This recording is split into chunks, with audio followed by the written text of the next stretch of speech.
Welcome back to the best time to be an old school RuneScape player. We are days away from the Raging Echoes League, starting on Wednesday the 27th of November. My name is SoloMission's, and I'm back to give you my top tips and tricks ahead of this huge release. But first, let me get you up to speed with the basics of the Raging Echoes League. Raging Echoes builds on similar foundations to the Trailblazer League. XP and drop rates are massively boosted, you complete tasks to unlock powerful relics that buff your character, and you choose 3 regions to add to the starting areas of Misthalin and Karamja. The big changes in the Raging Echoes League are the introduction of Echo Bosses, which are a powerful boss to defeat in each region that drops a brand new weapon or piece of armor. Another big difference is the introduction of combat masteries, which takes combat choices out of relics and moves them into an exciting new combat mastery system. I know it's all a lot to take in at once, but this league, you essentially have 3 main choices: your regions, your relics, and your combat masteries. And today, hopefully I can help guide you through some of those picks and give you some extra tips and tricks along the way.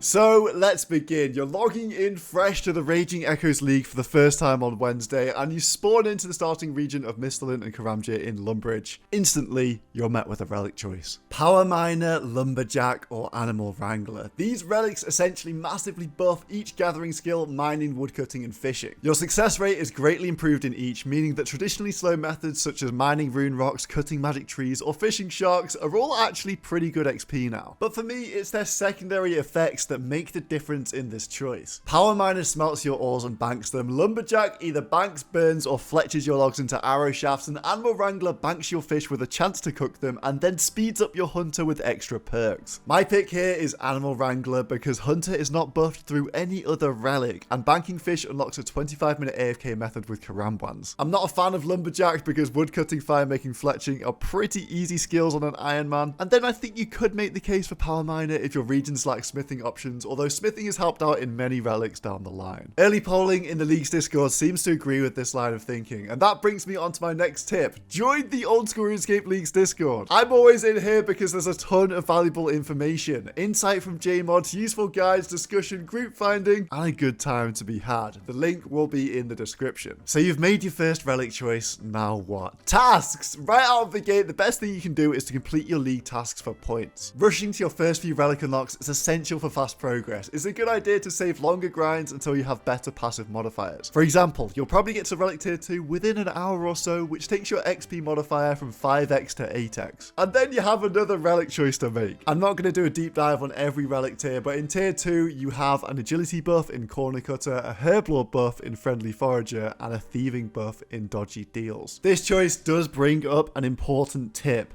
I think one of the hardest skills to train and manage in a league is Herblore. Where are your herbs going to come from? Remember, Taronwyn, Wilderness Desert, and the starter regions don't have any herb patches. Secondary ingredients can be challenging too. I remember the first Trailblazer League, I was in Tarn's Lair killing zombies for ranging potions. Not the best. There are great Herblore options down the line with Pocket Kingdom and Overgrown, but they're up against a very popular Grimoire. One saving grace is that farming cycles are 5 times faster on the league, but it's up to you if you want to spend your time doing eternal farm runs. Tier 2 is too close to call for me. All the options are very well balanced, and I still haven't decided myself yet. I'd say it probably depends a bit on your regions. Ah yes, regions. Around this time, do a few more tasks and you should be unlocking your first one. Remember, you can choose 3 different regions in Raging Echoes League, but which one should you choose first? I'd say a good first region unlocks resources, good training methods, and has easy tasks for you to progress. Based on the previous leagues, I'd say Desert, Fremenic, Wilderness, Kandarin, and probably Varlamore are pretty good first areas. Taronwyn can be okay, kind of depends on your relic choices, and then bad areas to take first: Asgarnia, Zaya, Mauritania. They're just way too late game focused and don't have easy points there. When you unlock your first region, go around, whip up all the free and easy points, and you'll probably be at your tier 3 relic. To make your tier 3 pick, I want you to take a look at the teleport locations on this map and tell me which looks better, red, yellow, or green. Oh, they all look pretty similar. Well, that's because they are, until you factor in the extra abilities of Clue Compass to teleport you to your next clue step, teleport you right into Shiloh Bank, or even teleport you close to this fairy ring in the Enchanted Valley. With the unique locations as well, Clue Compass just gives so much value teleporting to stash units. I don't think it will be close, and I think this will be the most picked relic of any tier this league. So don't fumble the compass. But anyway, I'd argue bigger news at the tier 3 relic is you now gain an additional 2 times combat combat XP multiplier. So at this very early point in time, you'll get 16 times in all your combat stats. And this extra multiplier will help propel you towards combat masteries, which are coming up very soon. The second passive here is you get some incredible Slayer perks, which give loads of Slayer points. And this is a quick tip for the pros. If you're under 50 combat, you gain access to lower level Slayer tasks, which you can use to boost for Slayer points, cows, goblins, minotaurs, and zombies. The dream start to Slayer. Another pro tip is that Jagex have put together a League's promotional package for new and returning players where you can sign up between November 26th and December 3rd for a discounted subscription. And this will last for the full 57 days no matter when you sign up during the window. This really is ideal for anyone that's looking to dive into Leagues for the fast-paced action without a long-term commitment. So you've hit tier 3 and now I'm going to suggest that you do a few more tasks. I know I'm a broken record, but this is definitely the best thing to do. Tier 4 is a godsend. Just push through some more tasks. Little tip for doing tasks quickly and efficiently, I actually prefer to use the wiki so I can control F and then just go down and search for keywords. You can also see the regions that tasks can be completed in and any extra notes that you might find useful. The tier 4 relic choice is a big one. Reloaded is incredibly interesting. It allows you to go back to a previous relic tier and select a relic you passed up on the first time. So if anything was looking juicy and you didn't pick it, now's the time. And then there is Golden God. And in choosing Golden God, it essentially means you're passing up on 7 other relics. And personally, I think it's worth the choice. Golden God is a titan and its benefits are threefold. The first is auto alking that continues even through other activities. So instantly you're racking up a passive 1 million magic XP per hour. The second is that you can profit massively from buying alchable items. In the best case scenario, you have access to a stonemason in Varlamore or Fremenic and you can buy and out condensed gold for 2 bill profit per hour. In the worst case scenario, you can alch D-longs for 40 mil cash per hour. And the third aspect is you can use 20k coins on a prayer training altar to have the same effect as a dragon baron. This means you can get 99 prayer in under an hour in any region. The snowball from Golden God is unmatched. Essentially, you get infinite money, which unlocks GP tasks, construction methods, crafting, smithing, and fletching supplies. So for most people, I think Golden God is the move here, especially if you have limited time to play. Okay, I know I've been shilling hard for certain relics up until this point, but I'd say from here on out, the relic tiers are pretty balanced. And for me, tier 4 is a significant turning point. The passive here means you unlock the highest drop multiplier of 5 times. And that's a huge difference with Raging Echoes. You now have the top drop rate modifier,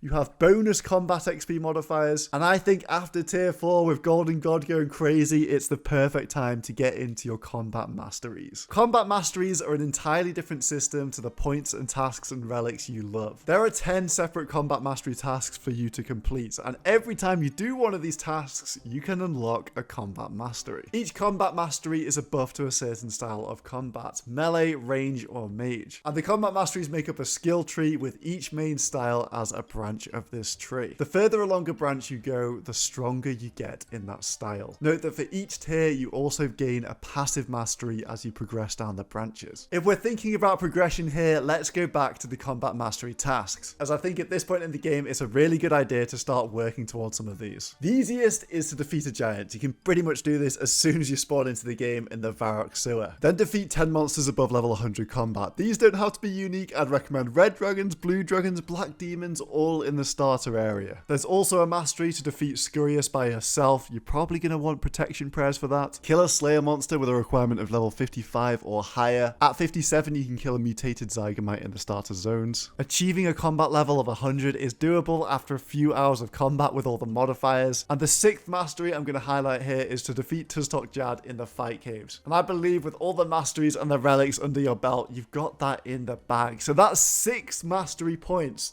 that I believe the vast majority of people can get themselves quite easily. Now, how should you spend your first 6 mastery points? Well, I would strongly recommend dumping all 6 of them into the same style. This way you unlock all the passives and most monsters can be killed with any style in RuneScape, so you may as well double down and max out damage in one. As for which branch to go down, they're all actually pretty similar. You get a damage increase at tier 1 and tier 2, an attack rate buff at tier 3 and tier 5, and a healing buff at tier 4. They do differ a bit on tier 6 though. For now, I want to focus on tier tier 5, where your attack rate is set to 50% and rounded down above 5 tick and rounded up below 4 tick. This buff throws off your RuneScape senses, as not all weapons are treated fairly here. For example, something like a Carol's crossbow in max gear is easily outclassed by the slower naked rune crossbow. So what combat style should you go for? Let's have a look at the tier 6 masteries to try and decide. The melee branch introduces a concept called echoes that have an additional chance to hit a target, and the more hits means the more chances, which is pretty cool for certain weapons. Melee also tends to have a very smooth combat progression, as there are just so many weapons to choose from, and another side effect of this is that melee has by far the most special attacks. If you really want to ramp this up, I would choose the specialist Relic, and you're bound to have a ton of fun with melee. With tier 6 range, you never miss, which has crazy implications for how you play RuneScape. Range bosses in places that seemed impossible, wear any armor and it won't even affect your damage output. Fashionscape, a big tanky setup, unironically good. Range will be your best friend if you want to try and beat some new content in this league, however it can be a little bit tough to get going. But here's a little tip for you. For the first time this league, everyone has access to the bone crossbow, and when you hit tier 3 range you can smith some knives and go one ticking with them, which should make things easier. When you get to tier 6 magic, you can execute your enemies. If your max hit is higher than their health, then you will always one-shot them. This is incredibly useful, buffing damage a lot for Slayer and PvM with lots of monsters. Magic is also generally the easiest style to get going, as you have constant progression unlocking new spells. One downside is a lack of diversity in endgame magic options, but this league you do have some nice echo equipment that should close the gap. Which ties into my next tip. At this point, you're so strong with your masteries, go and have a try of the Echo bosses. The upgrades they offer are game changing, and I can't imagine they'll be that rare to get either. In leagues, I'd encourage you to try content early. You're so powerful that generally you can do things earlier than you think you can. The rewards of Echo items or incredibly fast points await. So take a look at what Echo bosses are on offer and use that to inform the third big choice you have to make: